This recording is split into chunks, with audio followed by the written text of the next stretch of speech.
Hello and welcome to the Worn and Wound podcast. My name is Zach Kazan. I'm the managing editor at Worn and Wound. We have a fun episode today. I'm joined by Zach Weiss, co-founder of Worn and Wound. Zach, how's it going? It's going well. Pretty good. Great. This is an episode that we do from time to time where we call it a collection update episode. We've done this a handful of times in the past. We're watch collectors in addition to being watch enthusiasts at Worn and Wound, and that means that we sometimes have new watches come in, and from time to time we like to just kind of like talk about why we picked them and what we like about them, and sort of examine the state of our collections through those new pieces that come in. So it's been about like 5 months or so since the last time we did this. So we're checking in again on our collections here as we kind of get to the end of April. Before we do that, let's do a quick wrist check. Zach, what are you wearing today? Well, the watch I'm wearing is one of the watches I'm going to talk about. So should I keep it secret for now, or I'm also wearing a watch that we're going to talk about. So maybe that's how we kick off the show. Yeah. Is we can just like really dive right in, and you can do the wrist check and kind of talk about whatever it is that you're wearing and why it recently kind of entered your collection. Sure. So I am wearing my Gallet Flying Officer 24-hour dial chronograph. I don't know if I got the name quite right. And this is a watch that I bought at Windup, Texas, from a vintage dealer there called the Watch Preserve, who were very cool. This was not a watch I had any plan on buying. Even if you'd asked me, probably, any time before buying it, if that was a watch that I would think about buying, I would have said, I have no idea. No, probably. But seeing it at the table, it just grabbed me, particularly because of the 24-hour dial, because it's a bit strange. And I couldn't quite recall having seen a 24-hour dial chronograph that, recently. Yeah, that's pretty uncommon, I think. I'm trying to think of other, obviously the Breitling Cosmonaut comes to mind. I think there was a UG Space Compacts, something like that might have had something, or Aero Compacts, one of them. But yeah, it's a very uncommon thing. I don't think there were really 24-hour movements. So I was talking to them, and this is a Venus caliber inside that was most likely modified by the brand to have the 24-hour display.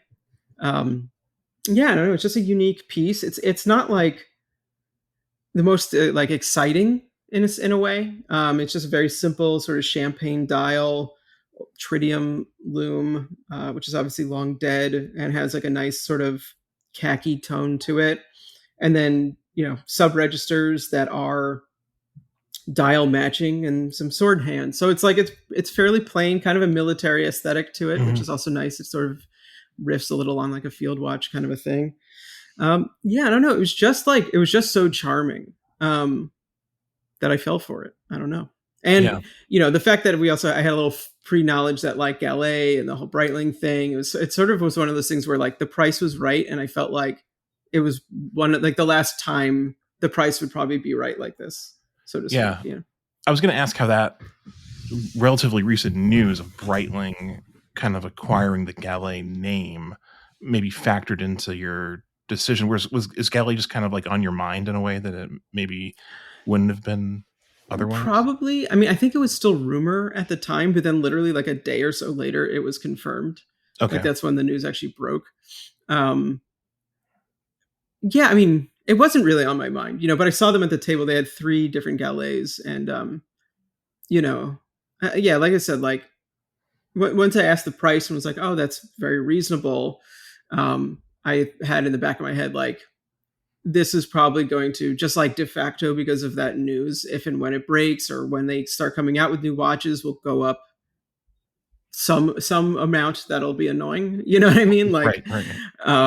It just felt like the timing was right. Plus it was serviced by the brand before the Watch Preserve. They do servicing. So it was one of their watches that had been serviced, which, as I have learned as of late, is something I need to consider a little bit more when I'm making my watch purchases. Sure.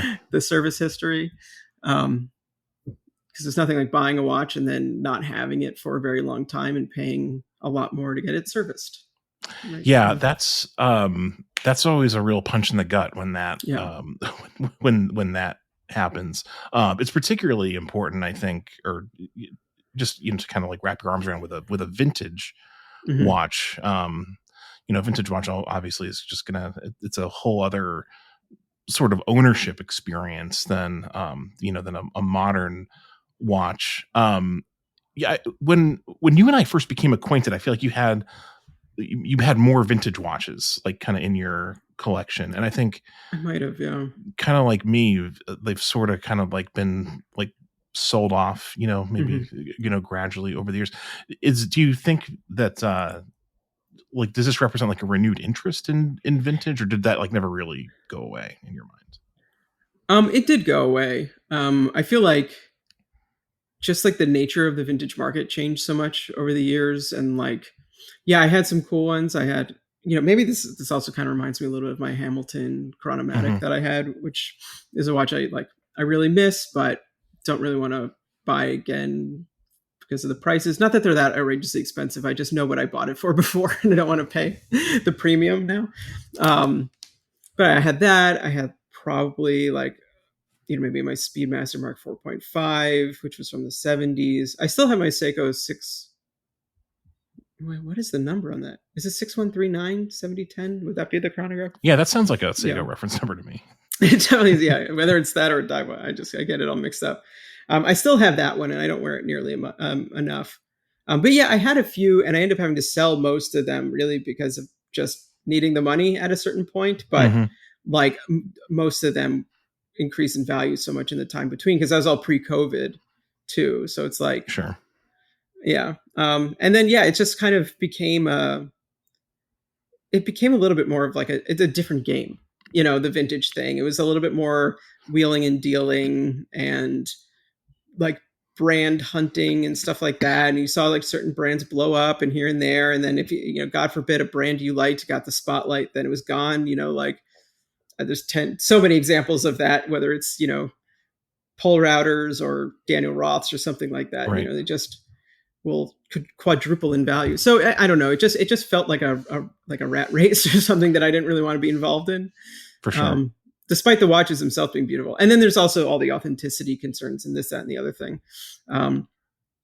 But having this watch again and having like a 36 millimeter hand wound chronograph again, it's just like, it's so charming, and it's like, it's not like any other watch I have. And so I am starting to think about, and maybe we'll get to that later, maybe beginning to think a little bit more about vintage, but like very, very, very carefully, Yeah. I mean, you've got to be careful with vintage. That I like the way you describe it as a rat race, because that's really, that's very much, I think, what it became at a certain point. And, I kind of like started my collecting, with vintage, to a certain extent, because I, at a certain point, at a certain point in time, it was just much easier to acquire like good vintage watches. And it's like over time, as the market kind of got saturated, it got more and more difficult to find, good examples of vintage watches that hadn't been, over polished or redialed or whatever. And it just kind of felt like a headache to me to, to both own and shop for these watches, because it was, because they're just such a highly specialized thing. Yeah. And it felt like you had to become such an expert to not get ripped off. Yeah. And as an impulse buyer, I mean, I'll definitely do a lot of research when I'm particularly interested in something, but like, I'm not going to be a scholar in that watch. You know what I mean? Like, it's just, I have too many things going on to get that to that level of depth. And then you don't realize, oh, well, that was clearly a service hand. Like, I honestly don't know. I mean, maybe this watch is a Frank. I don't think it is. Everything looks really consistent. You know what I mean? But who knows? Okay, well, that's what I have on my wrist. Zach, what do you have on? So I'm wearing my Ming 3709 Uni diver, which I picked up relatively recently, and it's my first Ming. And I know you also recently picked up your first Ming, like not too long ago. So I thought it would be an interesting watch to talk about. I've been wearing this watch just like a ton since it came in. I find it to be well, it's like kind of insanely comfortable, largely because of the rubber strap. I think like really plays a huge role in that, but also like the case is just like really well proportioned. It's a 38 millimeter watch, that's like I think 11 or 12 millimeters thick. It's it's a 600-meter diver, which makes the case height like to me really impressive. Like sometimes like I'll tell people like it's a 600-meter diver, and they'll be like, "Well, what do you care?" Like you don't even like they know that I'm like not like a tool watch guy. And they're like, "What like why are you even mentioning?" And it's just like it's so fascinating to me that they were able to like engineer this case in such a way that they're able to achieve a depth rating like that with such a wearable, relatively thin case. It's just like a like a kind of endless point of fascination to me. It's just a really cool watch. I've kind of had like mixed feelings about Ming over the course of like the several years now that they've been like really active like in our space. I've always kind of been a fan of their design language and their aesthetic, but I thought at a certain point, especially after they achieved such broad acclaim and seemed to just like sell out, every watch. I thought it was weird that they continued to kind of rely on this like, like almost like a crowdfunding, like Kickstarter like model. And they've kind of like gradually moved away from that. Like they have watches now that are kind of like ready to ship as soon as they're announced. And they have at least one watch that's like a permanent piece of the collection that's meant to always be available and accessible. And so I feel like the brand is really kind of like grown a bit like as a brand. And honestly, like sitting down and talking to Ming Tian himself at Geneva Watch Days last year, and him kind of just like running through a bunch of like both like the higher end watches and some of the more accessible pieces, and like seeing his personal enthusiasm for the watches and for the brand really kind of helped some things click into place for me. And also, like I know a few people who picked up the Bluefin, the diver that this watch is based on, with the same case and kind of very similar kind of dial layout. They were just like incredibly pleased with it and happy with it. And so when the opportunity came up to pick up an uni, I jumped at the chance because in the brief time that I tried on a Bluefin last year, I was very impressed with the wearing experience and just kind of everything about it. So I'm a convert. Like I like I said, I wear this watch a lot. I wore it a lot through Watches and Wonders week, just because it was extremely comfortable, inconspicuous, just like a real pleasure to wear. So yeah, Ming 3709 is kind of a big part of the rotation at the moment for sure. Yeah, no, that's an awesome pickup. I feel like if I hadn't gotten mine, the 3707 monolith, which I got pre-owned but new, like it had never been worn. It was like sealed in every way it could have been sealed, it was just a very lucky find. Like if I hadn't had that, I might have gone for the uni as well, because I like the design on that a lot, and I like the dial rotating mechanism, like as a bit of a fidget spinner sort of a thing. Yeah, it's cool. I'll be honest, like I'll probably like never really use that because of course not. I wear my watch on my on my right wrist, so like accessing that crown is like not really super convenient with my back around. It just doesn't really work. But it's a cool kind of like design trick. It's really like it's really well done. Like it's a really satisfying kind of like clicky feel, and like it just kind of has the feeling of something that's just like very well made. So that's not surprising, kind of given the like engineering work that went into like the case and the water resistance and everything.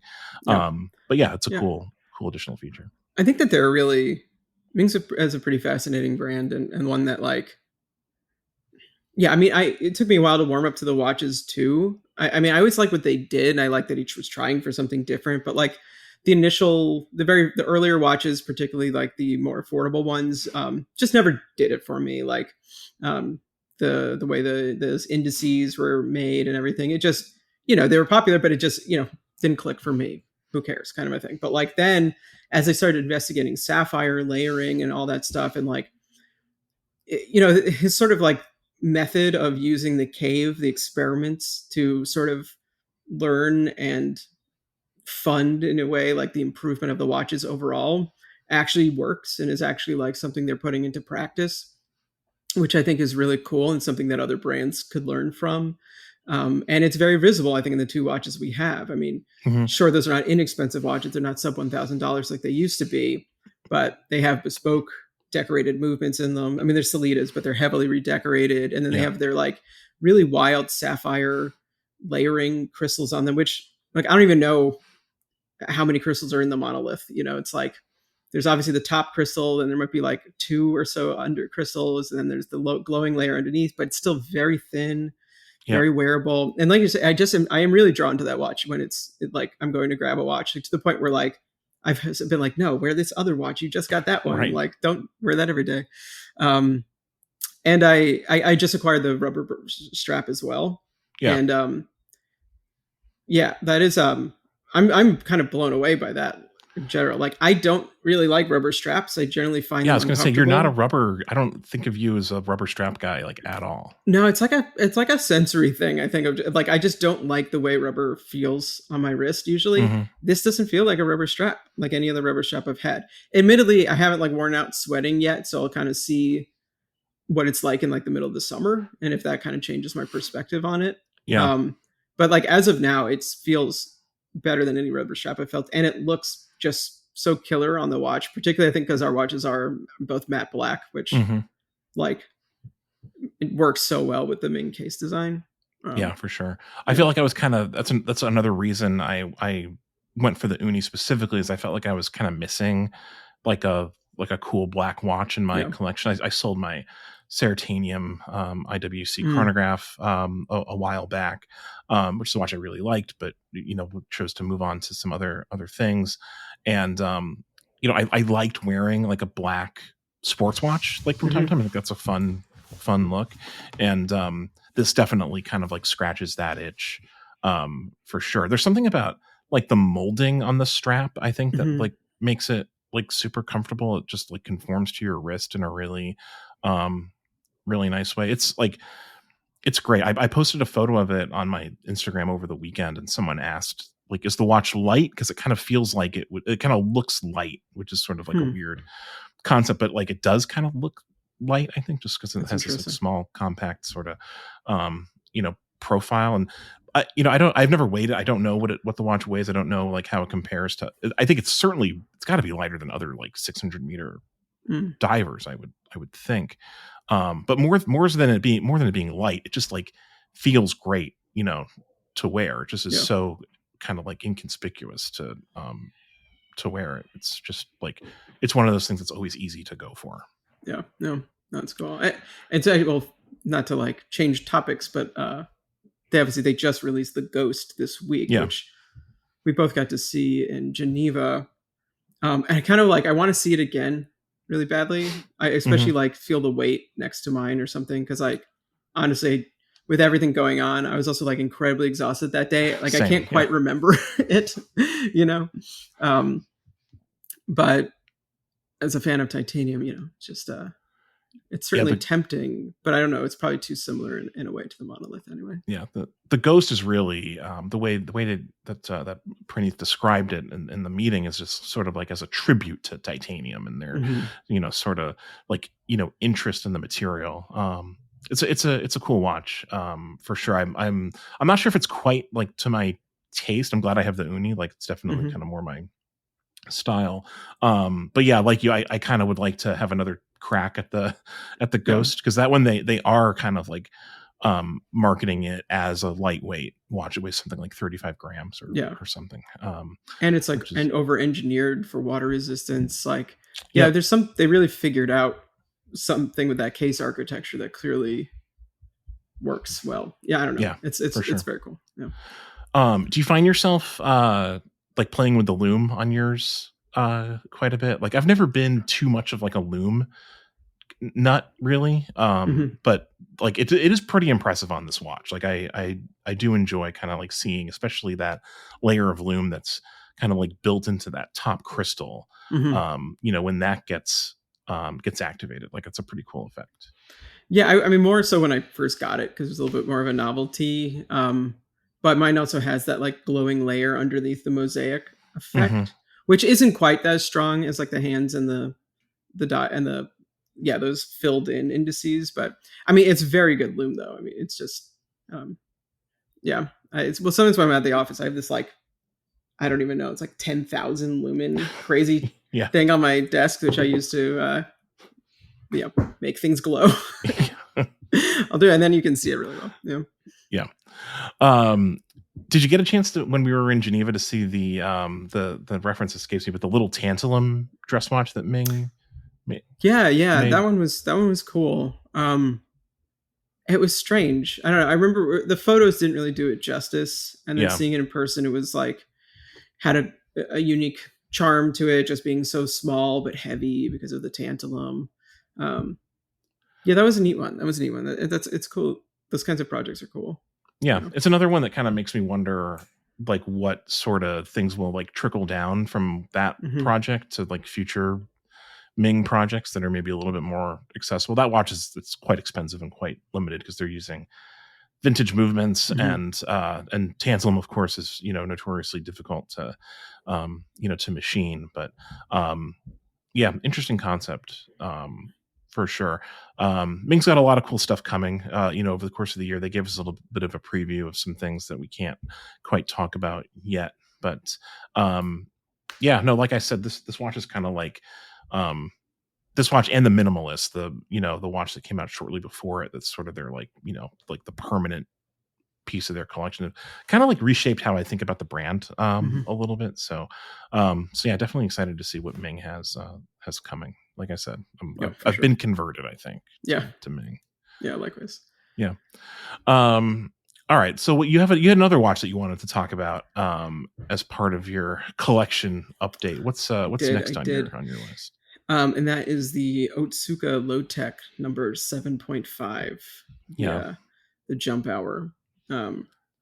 So I was in a position where I could get that. That's all I'll say, and not at a ridiculous price, actually a retail price. So I couldn't say no. Literally couldn't say no. But it was like a watch. I think like everyone, just admired them, but because of kind of the difficulty of obtaining them, I didn't really think about. But then when an opportunity arose, it's like, oh God, hell yes, I'm going to go for that. Yeah. And that thing is wild. It is such a cool watch. It's 40 millimeters, weird rounded kind of case with wire lugs, so it actually wears really well. And then it has the 3 apertures on it for the jump hour, the minute, and like a seconds window with like a little disc you can kind of barely see, but if you look in, it's rotating in there. And each of those windows has a different height to it. So I think at the tallest window, which is the jump hour, it's like 14.5, but that's only at that point. So it's not quite as tall everywhere else. I mean, it's still like, it's definitely a sleeve snagger, but it's like, it's really a sculptural watch in a very cool way. And I think, like like some of the watches I have it, like I have that Seiko Kinetic Sportura chronograph from the 90s, which has that porthole design as well, and is considered one of the ugliest watches ever made by people who have no taste. And not you and not Jay Leno, notably. It's the one thing I have in common with Jay Leno. And there's something about that kind of design strategy I really like. It's very odd looking. And just a super cool watch. I don't know what to say. I mean, jump hour built on a Miyota 8 series. Like Miyota 8 series is not something I usually pursue, but it's really about the module with them. Sure. It's also an interesting watch because it's like there's like a roughness to it, not in the sense that it's like poorly finished, but it's like machined. It's like very industrial. It's very industrial, and it's like it kind of works so well. Together. So that was a fun one to wear in Geneva. There were a handful walking around. What was that experience like wearing it in Geneva? Did people notice it? Did you find yourself kind of like taking it off to show people in meetings and elsewhere? Yes, definitely. if somebody saw I was wearing it and knew about it, they would ask to see it, like pretty much anywhere I was. We were actually I think it might be our last meeting on like, not in the Beau Rivage, in the Hotel Angleterre or whatever. Mm-hmm. And we were like trying on watches in a crowded room, and I like left it on like a bench, which was right next to us in like a small room. But somebody's like, somebody left their very rare Japanese watch here. And I was like, hey, yep, that's me. Don't take it. Does it get a reaction like, you know, kind of like on home turf as well? Like, do you find people like, have you been asked about it like in the wilds? Not yet. Yeah. No. I bet it'll happen. It's a pretty unusual looking watch. It's only a matter of time before you're like, you know, checking out the convenience store or whatever, and some cashier is like, what is that? Yeah. That'd be an interesting, because like it doesn't look like, it looks like something that like might not be a watch, which I think is like kind of the appeal of it, is that it's like not easily identifiable as a watch unless you're, you know, kind of like in the know, like you would be at Watches and Wonders. Yeah, for sure. Yeah, and it's definitely also now I'm even more interested in the brand, you know, because of that, and potentially owning them in the future. I actually not seen the 6 in person. That's the you know, the GPHG winner. Mm-hmm. That one is larger. It's like 43-ish millimeters. So I'm kind of curious if that would fit on my wrist well or not. That's the one with the retrograde. Yeah, the dual retrograde. Yeah. But also has a date, which is cool. But I did get to see the 5, I think, the Kai, the Wandering Hour. I think they were at dinner with somebody who was wearing them, and Yes, yeah. It's super cool looking. You know, it's interesting that obviously there's the Urwerk, famous for their Wandering Hour, kind of, I don't know what you call them, a sci-fi Wandering Hour aesthetic, if you will. Mm-hmm. And then there's been a sort of like a growing amount of those in much more affordable watches from usually like kind of funky brands. I mean, Zarek maybe is the most well-known one, but then a lot of like Kickstarter type brands. I have the Adawak. Yeah, the Adawak like, on my desk. I'm looking at it like right now. Like there's this huge range of like quality in these watches. Not that like the Adawak is like poor quality, but it's like, it is like probably the least expensive, like most no frills way to do that. And then you have, you know, like varying levels of complexity up to, you know, something like the Urwerk or the, you know, the AP Star Wheel and things like that are just like much more refined. So. Yeah. But what was cool, I was going to say though, about the Otsuka Loktek is like, I mean, I didn't get to play with it like extensively. Like I didn't really move. I think I did set the time because the one that was at the table was not set correctly. So I helped them out. But it's a much more complicated aesthetic to it. Like there's a lot more work and machining, and just like, it's a nice balance between the two. Like Urwerk is most likely out of the reach for most people. It is very expensive watches. And not that this is trying to be an Urwerk. I think that's like a little something you have to break. I myself have to break out of that. The Wandering Hours was invented by Urwerk. It was not. It's just like their way of utilizing it that feels so signature. But in this sort of steampunk machine shop aesthetic feels a little bit more in their vein, but it's still very different. Yeah, I don't know, it's very cool. And that's just a different case shape too. Yeah. How did you decide on the one that you picked? Because I can remember when you had the opportunity to, to acquire one of these watches, you were kind of like going back and forth a little bit. So why'd you land on this one? And do you have any, I assume you don't have any regrets, but like any, does it inform how you might think about the next one at all? It was the size and that I really enjoy jump hours, but I have never owned one. So it just seemed like a good opportunity to have one. But it was, I mean, I was vacillating quite a bit. And 43 on my wrist, even with a wire lug, could just be a little bit too much of a plate kind of a thing. Sure. So yeah. Yeah. I'm happy with the decision, certainly. Yeah, it's a very cool piece. I think that like that brand is really interesting. I like that it's a little like you have to like kind of work to kind of acquire. Like you either have to like know somebody or just wait a long time, or it's not a.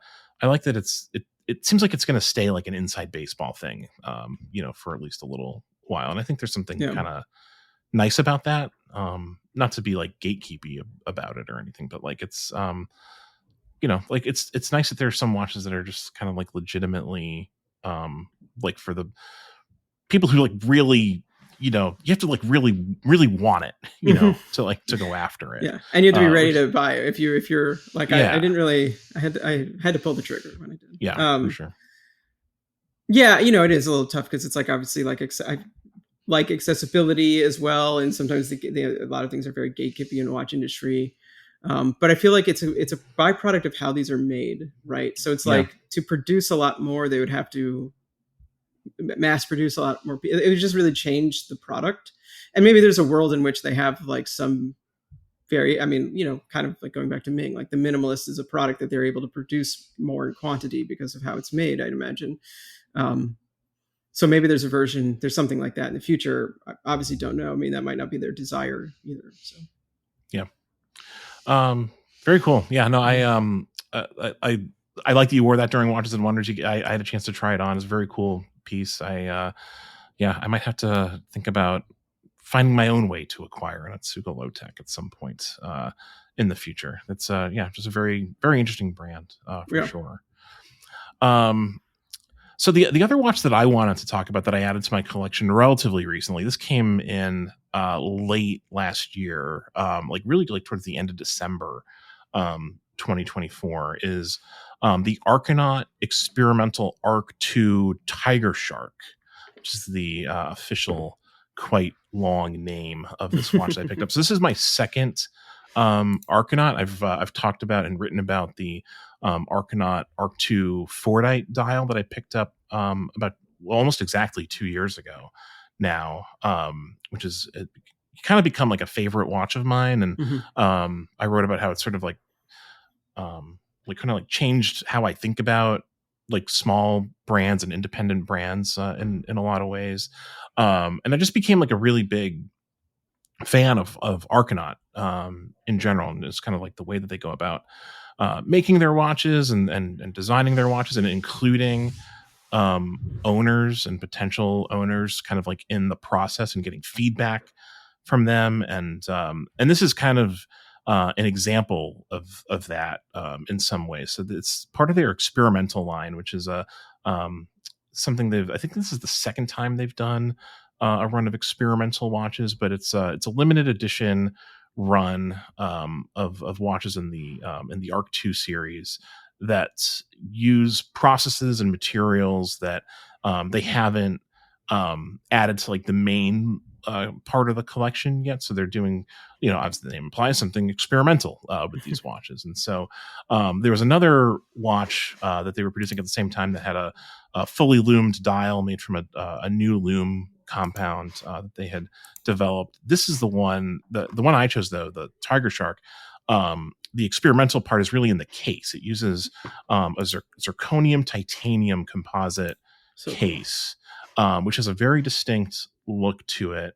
It has those kind of like, that wavy sort of pattern that you get in some, like in like Damascus, cases and knives and other things. But it's it's a zirconium titanium process, so it has like a very unique sort of like color tone to it and feel to it. And I decided that I wanted to go with that particular limited edition because so much of like Archinaut's so much of their watches kind of lie on their on the like the dial, the materials in the dial. And I feel like the case kind of is awesome. Like I love the Arc 2 case, wears incredibly well, but it kind of gets like second shrift a little bit. So I like that they were like really focusing on the case for this one. And I was not disappointed with it. Like when I unboxed it, I happened to be wearing my my Arc 2 Fordite, and just like the difference in like the color tone and the feel of the case and the way that it kind of like presents is just like night and day. It really feels like a completely different type of watch. Cool. It wears quite a bit lighter than the steel case, and it just has like a very different impression than the watch with the Fordite dial, obviously, because like that Fordite dial is full of color. It's a very specific thing.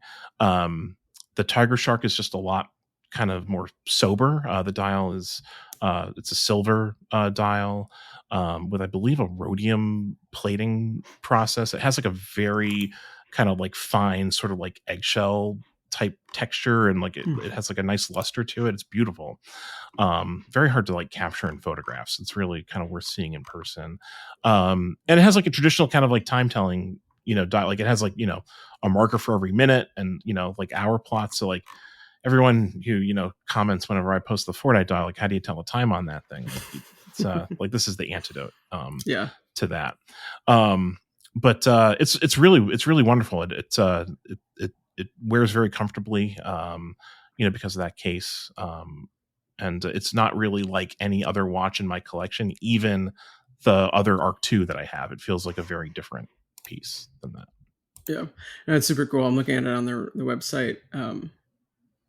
I feel like I got to handle one maybe at Wind Up Watch Fair in New York last year, because I think the collective might have had one or two of these with them, or just a show. I don't know if I've seen yours in person, or maybe I saw yours.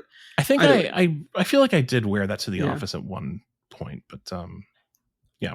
Either way, it's super cool. I'd love to know more about the case material. There's zirconium, titanium. Like, I don't know. Next time I run into James Black Badger, who is their alchemist or of sorts, like, I'm curious what the machining of that's like, because zirconium is ultra hard, right?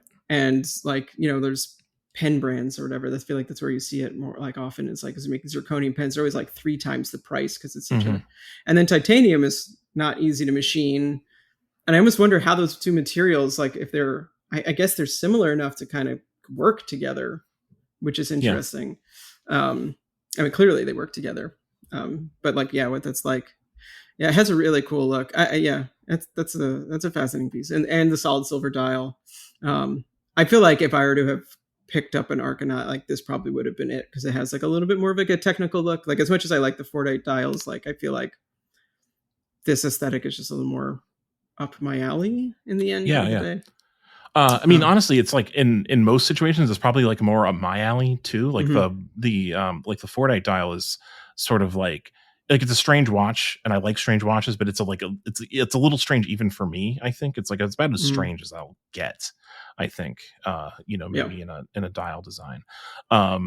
This one is also like, there's strange things about this one too. Like one detail about this watch that I think is kind of like not discussed enough is the hands are not they're not blued. They're what are they? They're PVD, right? Yeah, it's a PVD process. So they're just like incredibly bright blue, like all the time. It's like this like brilliant sort of blue, cool. Which is just like a really, really cool effect, and it looks great. They look great against the silver. The silver case, especially, and the lume treatment's really cool. Another thing about these watches is they have like what they call a patch on the back that's loomed. It's like, Arcanaut's a very sort of like, playful, sort of brand. They have this kind of like cartoon shark, on the back, of the watch and that's loomed, and they go into some detail in the press release for this watch that it discusses like all the little changes they had to make to the case to make that possible and still keep 100 meters of water resistance. It's another kind of example of, a brand kind of like doing some like real engineering, on a watch, not unlike Ming in certain ways, to kind of like get the get the aesthetic they want with the specs that they want. It would have been easy for them to just kind of like, maybe not easy, but one option for them would have been to just like do the loomed patch or whatever and like reduce the water resistance, or like make the case thicker or whatever, but they kept the case at the same proportions and did the loomed patch and kept the water resistance through like clever engineering, and I think that's a cool thing. No, that is super cool. Yeah, they're such an interesting brand, like, and also interesting to kind of pair, I think, conceptually with Ming as like really, really contemporary watches. That are also like incredibly competitively priced in a way for what they are. They're obviously they're more expensive. They call them between 3 and 5, like on average now. But it's this sort of new micro indie sector that we keep talking about that's kind of growing and becoming more interesting. Because, yeah, I mean, good luck finding a zircudi, I think they call it a zircudi case with a solid silver dial from a big brand, period, let alone at a price that isn't going to like scare you, So that stuff's like the opportunity to get these watches at these prices. I mean, it's actually quite exceptional. And will it last? Yeah. No, I mean, I agree. I feel, I feel lucky to have one. They sold out, relatively quickly. The other watch that they released at the same time, with the fully loomed dial that also sold out. So wild looking. Yeah. It's like a foam or something. Yeah. It looks like foam, and I think it is like some sort of like foam, like compound. It's pretty cool. I saw one of those in person, relatively recently. I have a friend who picked one up, and it's pretty cool. I like I said, I wanted something with like a new, like a different case, like a case that was like really distinct from mine. And I have another fully loomed dial watch that I like, and I just don't know that I need more than one, although I don't know, full loomed dials are kind of cool. It was tough to decide, like, honestly, but like I feel like I made the right choice with the I would have made the same choice.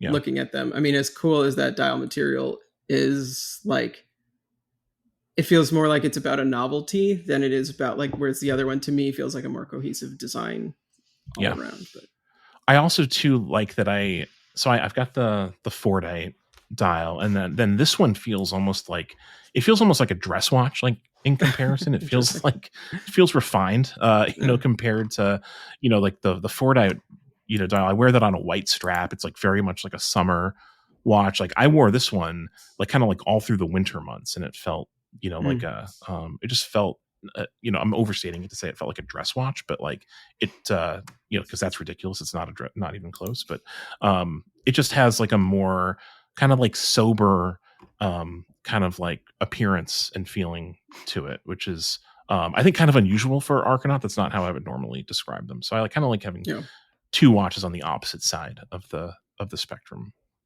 Yeah, that's cool. Very cool.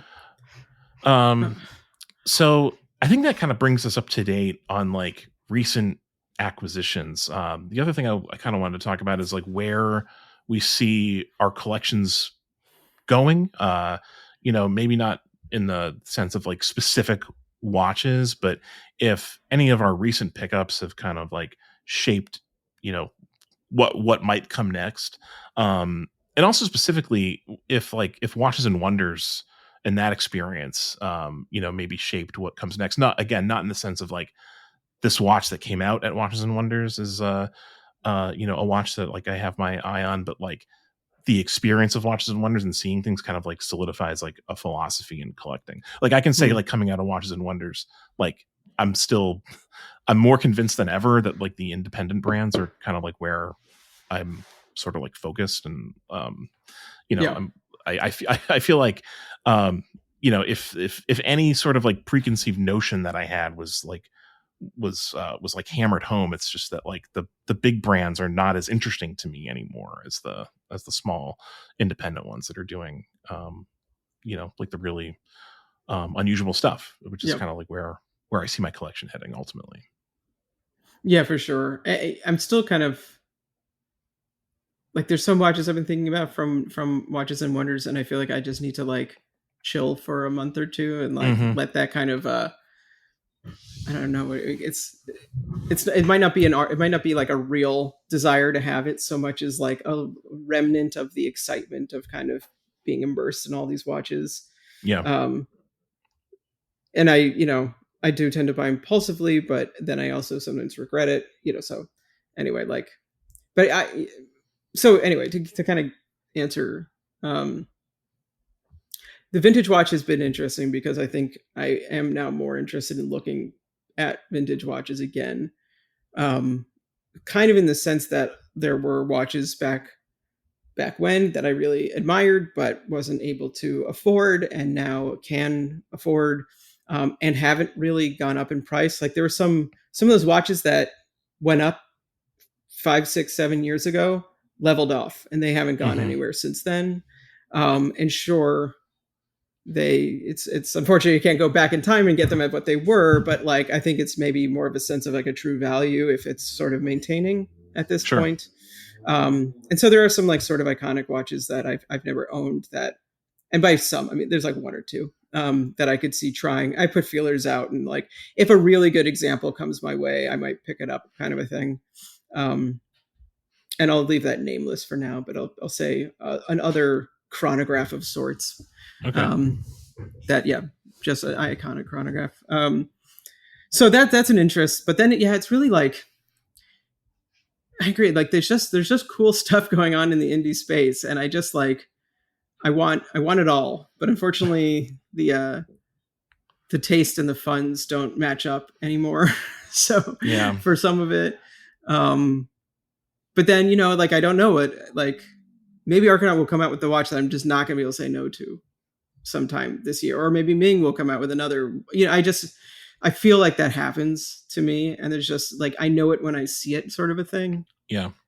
I mean, that's kind of what's exciting about the independent brands is that like there's always that possibility that one of them will like release something that's unexpected, that that you just kind of like have to have, and you have to jump on because like the production numbers are low or they're limited or whatever. So and that's another thing that I think is like fun about like the independent space is that like it is unpredictable, and like even the watches from like the big brands that we saw at Watches and Wonders that I liked, like there's a certain like logic and predictability to that. Like IWC, for example, like I really like those 35 millimeter Ingenieurs. I really like the 41 millimeter ceramic. It was obvious if you like take enough steps back that they were eventually going to do that, with the Ingenieurs. So there isn't that same like level of like excitement maybe like attached to the watch, just because there's this inevitability that they're just going to like plug holes in their catalog in every way that they can. And like the watches are good, but they don't represent like a ton of like innovation or anything necessarily. Yeah, I could see that. And that also, for sure is a bit of a buzzkill when you put it in that context of like, that's what I do. I just like, I'm killing buzzes everywhere. Of like, oh, this is finally the one for me. And it's just like, because they eventually got around to your demographic, and now they want to sell to you too. It doesn't take away from the watches hopefully being well made and beautiful and all that, but like it's a little bit less about like the art of it and more the business of it. And I will say like, and maybe it's also sort of like that, but like Grand Seiko has a strong gravitational pull at all times for me. And the releases over the last couple of years, I mean, literally last year and this year particularly have been very, very, very enticing. Although at a higher price point. So like a much more of the impulse aspect to it is not there anymore. It just can't, do the 10K impulse buy. So that'd be flipping watches to get there kind of a thing. So it's like, plus maybe not would be flipping Grand Seikos too. Like, I just don't think I need that many. And they're kind of like, whether it's the 9SA4, or I forget which was the manual wound now, it's the 9SA5 or the 4. But like whether it's that movement, which represents a certain pinnacle, or the new cases or the UVA or something, like they're kind of bringing all these things I really liked about other watches or like thematically about the brand together into single watches. So it's sort of like, like they're making these almost perfect Grand Seikos in a sense, but then you don't know what's on the horizon. Like I would have not have thought the UVA was coming out a year after that incredible manual wound movement in that also incredible case, like the thinner 30, I forget it was 38, or this might be between 38 and 39 case. Like the case is incredible. So they're always there. It's like always like it's like the elephant in my room or something. It's like I currently don't own a Grand Seiko for the first time in a very long time. Like I sold my last remaining Grand Seiko as part of funding the Zeitwinkel that I purchased towards the last fall. And I'm not going to sit here and say it was a difficult decision. Like it was actually like an easy decision, because I know that there's so many like good Grand Seikos like out there that I want, and eventually like I will like replace the Grand Seiko that I sold with something else. But I totally hear what you're saying. It's like it's hard to kind of it's hard to pick, because like the prices have crept up over time. So like the purchase kind of like means more and is just like more challenging to navigate. And also just because that there's going to be like variance upon variance, and like every like there'll be a bunch of different dial variants for that hand wound piece. And that's really like that's what I want, like ultimately, is that a watch with that hand wound movement. I think that's just like incredibly cool. I think so too. Like the hand wound. Also, like, so my theory on the Grand Seiko is like, if I were to really build out a collection, was to like not repeat a movement and a case kind of a thing. And so I haven't had a high beat. So like that is sort of like, that would fit without being redundant. And as cool as the UVA is, and it is extremely cool, like a current spring drive at the accuracy of quartz is already beyond your needs in accuracy. You know what I mean? It's like, it's a bit of the dive watch depth again. It's like, it's makes you feel good, but then are you really putting it to its test? For sure. That doesn't make me want it less saying that out loud, but I'm just saying like ultimately, I don't know. Having owned, so I've had a quartz Grand Seiko. I've had a high beat, and I've had a spring drive. And I think like of the three, I think the one that feels like most appealing to me is the high frequency stuff, like the high beat Grand Seiko. So I mean the spring drive is incredibly cool, and it's cool that it's like a proprietary to them. I mean the new incarnation of their high beat movement is as well, of course, but like I don't know, like I'm just not as like I guess I'm just not as turned on by like the hyper accuracy as I as I was at one point. For sure. Yeah. But I don't know. I mean, there's always a lot of great options with the Grand Seiko, which is like, as we said, like that's part of the analysis paralysis. And if you wait long enough, the dial in the case will. Well, it's a bit of that conversation from before. I mean, kind of what you're saying. Like they'll plug the holes until you find the one you want. Like, like the current that first watch. I mean, I'm just blanking on all the names. No, SLGW003. Perhaps I might get that wrong. That one that had the new birch kind of dial, right? It was like it's great. It's just it's nice. It's just not for me. I don't know. And I feel like that exact same watch with like one of their Mount Iwate dials, like their kind of classic subtle burst texture, like that's sort of what I want to see in there. And it's mechanical, so they only put the Iwates in the mechanical one, so it's inevitable. It feels like an inevitability, bit. No, I mean that sounds. I'm right there with you. I think that's kind of like the, like the ideal, like version of that watch. I love the Mount Iwate dials. I think that it's like probably my favorite Grand Seiko texture overall is the kind of just like the classic Mount Iwate dial. It's just so like it's so subtle. I think sometimes some of the newer textures have a tendency to just be a little bit too bold, a little bit too visible, like all the time. I like it when the dial it's a little bit more under the radar, and you just kind of like see that texture at its like deepest and most dramatic, like when it hits the light just right, and not, all the time. But I think that I think this year will be a little bit slower in terms of like watch buying for me. Hopefully, last year I feel like I sold a bunch of watches and I bought a bunch of watches, and I'm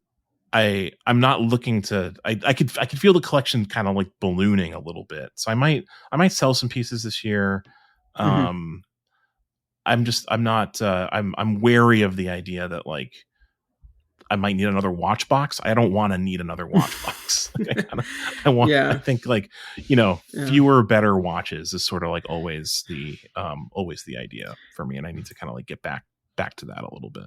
Yeah, no, I'm feeling that too. And I've been looking at my collection a lot recently, and like there are watches I really adore. And in a perfect world of infinite money and space, I would keep them all, but like, they're not getting worn nearly enough. They're literally collecting dust. and like it just doesn't feel like money well spent anymore if that's how I'm going to be utilizing them. You know what I mean? Yeah. And I think also to the point of fewer watches, more like with more impact. It's like there's only so many you can get into a rotation on regular basis, and like it just gets kind of absurd unless you're really going for scale in your collection. And I don't think that's the goal. But I mean, some of these watches, admittedly, it's not the easiest market right now, and I don't know if I could sell them so quickly. Like I could put 3 or so of these watches into something really awesome. You know what I mean? Yeah. But I also need to not rush into that again. You know? Right. I also have one watch being serviced that's going to cost an arm and a leg. I won't say which one, but it's in Germany. Wink, wink. And then I have a 50% still on a watch I ordered a year ago, a bespoke watch, which when that comes in, certainly talk about. But I feel like I'm going to curse it or something if I talk about it too early. So. Yeah, so I do have a watch that's on order that I might have within the next like week or so. I'm not going to mention what it is because I feel like it's bad karma to do that before like the watch is in hand. But I literally kind of like said to myself, like when I ordered that watch, like this should be good for for a while. Like it's not like it'll I just don't need more watches. But listen, famous last words. We've all been there. It's the nature of the hobby. There's always kind of like something cool around the corner. It's literally our job to like find like the cool things like coming around the corner. So it makes it hard to resist when we see something that we really genuinely think is cool. So yeah, I really like watches. Yeah. After all these years, I still really like watches. it's our cross to bear, I suppose. Yeah. I think that's a good place to leave it. Zach, thank you so much for coming on the podcast to talk about new additions to your collection and where you think it's heading over the short term. And thank you all for listening. This has been a fun episode. We really appreciate everyone tuning in week to week and joining us. And we will see you next time on the Warner Wild podcast. Until then, take care.